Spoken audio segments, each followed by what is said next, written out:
Senhor meu amado, bem-vindo de volta à nossa escola bíblica diária e nós fechamos todos os nossos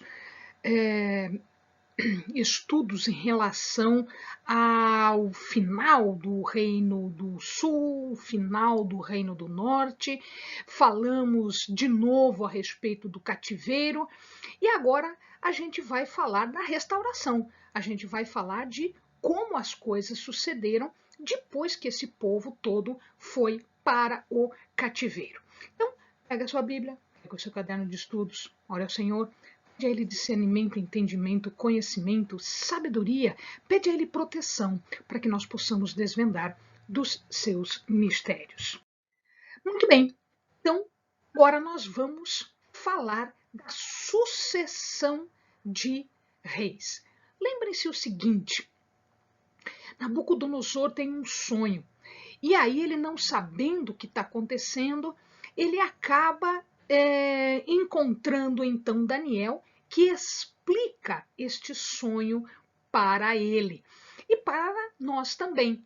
E aí o que acontece é que de agora em diante, o que nós vamos ver é a realização do sonho de Nabucodonosor. O Senhor deu para ele o sonho falando da sucessão de reinos que viriam. Então, o dele e depois uma série de outros reinos. Então, veja lá, o reino que a gente não viu ainda é o reino dos Medo-Persas, o reino de Ciro o Grande. Depois a gente vai falar do retorno dos judeus a Jerusalém, a gente vai falar do domínio grego, da herança e das consequências desse domínio grego, e depois, por último, fica faltando apenas o finalzinho, que é o romano. Muito bem, então veja, se nós olharmos para trás de toda a história do povo judeu, ele sempre esteve metido com brigas, com reinos que se sucediam nas disputas e nas guerras. Por que isso? Porque Israel, como um povo todo, né, o reino de Israel mais o reino de Judá, ou seja, Israel como povo unido, como povo inicial, ele está numa passagem importante. Então, ele liga dois lugares muito importantes e, por isso, os reinos brigam por esse local. E ele, que está ali no meio, acaba sofrendo essas disputas de poder. Então, nós já vimos antes que o Egito dominava, muitas vezes o povo foi dominado pelo Egito, pagou tributo pelo Egito, se liberta do Egito, é cativo de novo, se liberta e paga tributo, enfim, sempre existe uma ida e vinda do Egito. Muitas vezes, os próprios reis buscam o apoio do Egito contra povos mais fortes que estavam em guerra. Depois nós vimos que a Síria, o povo arameu, aqui em cima, ó, o povo arameu, o reino arameu, que é chamado de Sírio, cuja capital é Damasco, ou era Damasco, né, também teve uma fase de guerra, de briga, de tentativa de dominação, pagar tributo, vem o exército, destrói, se liberta, é cativo de novo. Então, eles viam aqui uma série de guerras contra os sírios. Depois nós vimos a Assíria, que acaba por conquistar o reino de Israel, o reino do norte, conquista a capital Samaria e leva cativos para a Assíria. Então, a Assíria aqui em cima, né? Depois nós vimos que os babilônicos dominam a Assíria e dominam o reino de Judá, tomam Jerusalém e levam cativos também para a Babilônia. É claro que houve guerra além do Egito, da Síria, da Babilônia. Por quê? O povo de Deus fez brigas também, muitas brigas, principalmente na época dos juízes, até Davi, mais ou menos, com os filisteus. As tribos árabes sempre assediaram, né? Aqui embaixo o Egito, os edomitas, os moabitas, os amonitas, ou seja, nós sempre tivemos disputas, porque o povo ficava num território muito central e era o desejo de muitos povos dominar aquele local.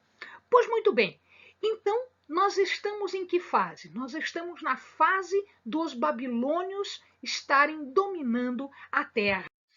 Mas este domínio não é para sempre. Lembrem que Nabucodonosor sonha um sonho com uma série de povos sucedendo. Então, o que acontece logo em seguida é que vai se levantar um outro império chamado Medo-Persa.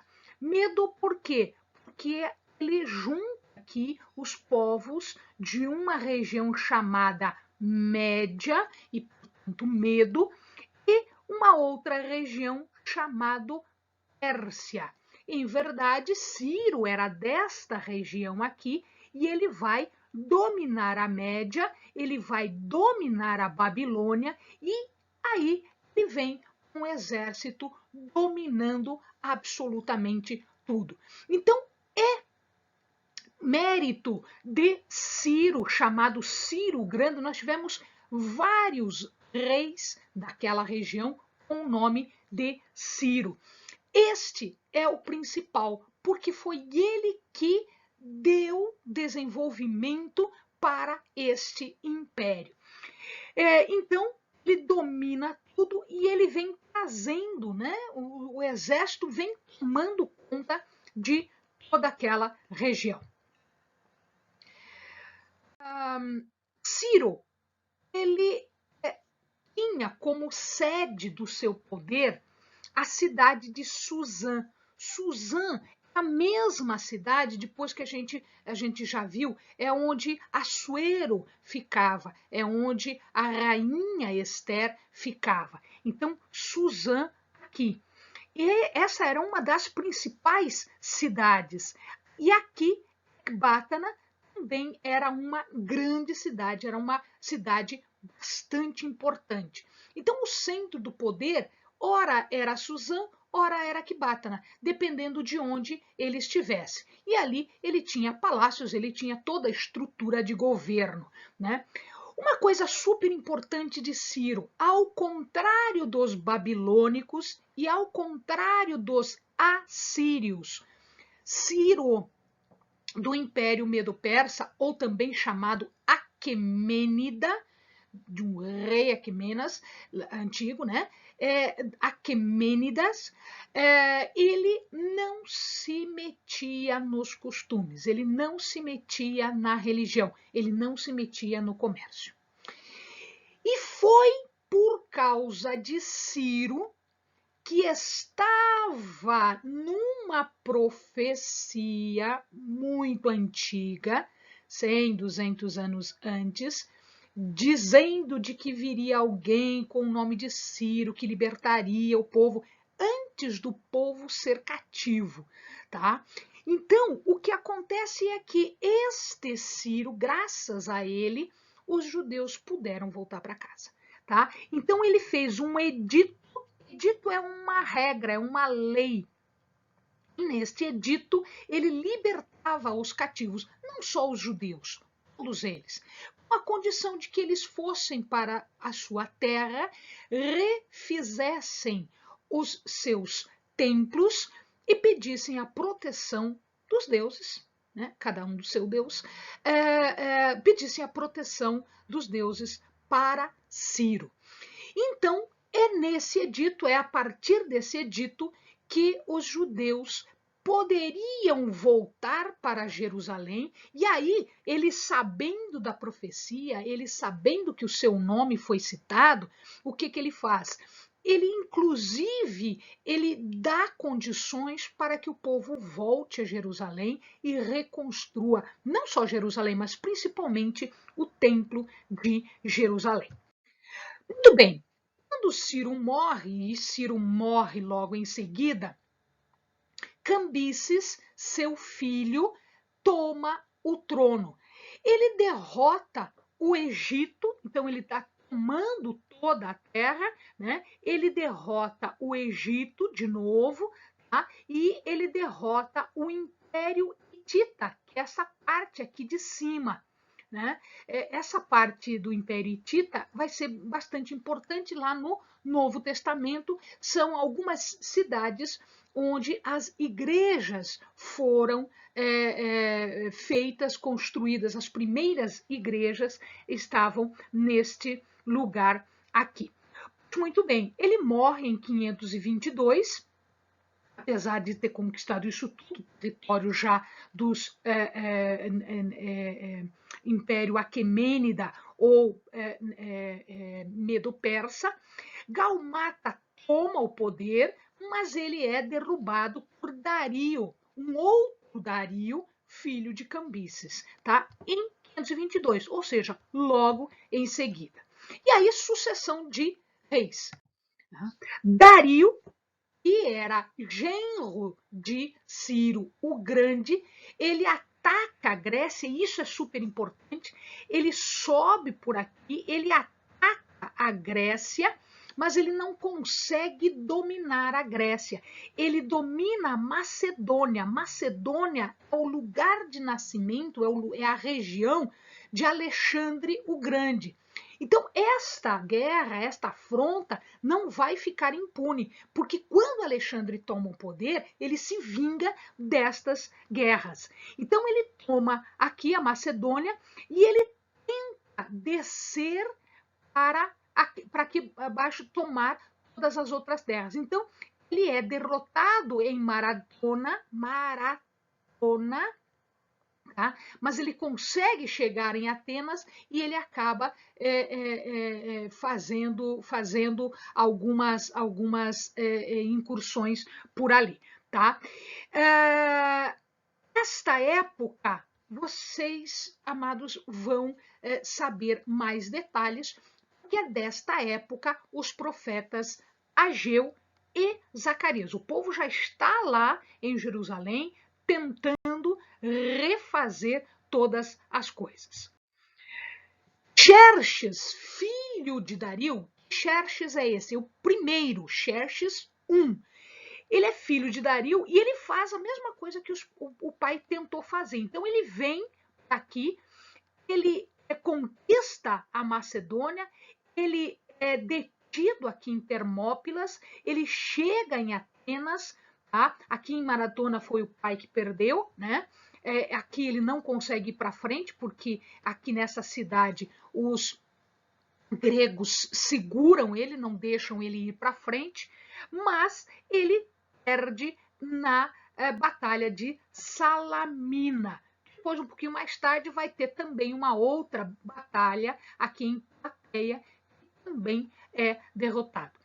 Esse Xerxes I é o Assuero que nós conhecemos, é o rei Assuero, que era esposo da rainha Ester. Então, ele tira a Vaste, que era a rainha antiga, e ele põe no seu lugar a rainha Ester. E Ester é judia. Lembrem-se que nós temos aí Mardoqueu, nós temos aí uma série de personagens e que está tudo contado no livro de Ester. É desta época, essas brigas aqui é que nós vamos encontrar no livro de Ester, quando Assuero volta para casa. Ele perdeu a batalha e voltou para casa. Muito bem, o filho de Xerxes I, Artaxerxes I, ele vai mudar a capital, que era Suzã, lembram lá? Em Assuero tem a capital em Suzã, cidade de Suzã. Está escrito isso no livro. Então, o que acontece? Ele muda a capital de Suzã para a Babilônia.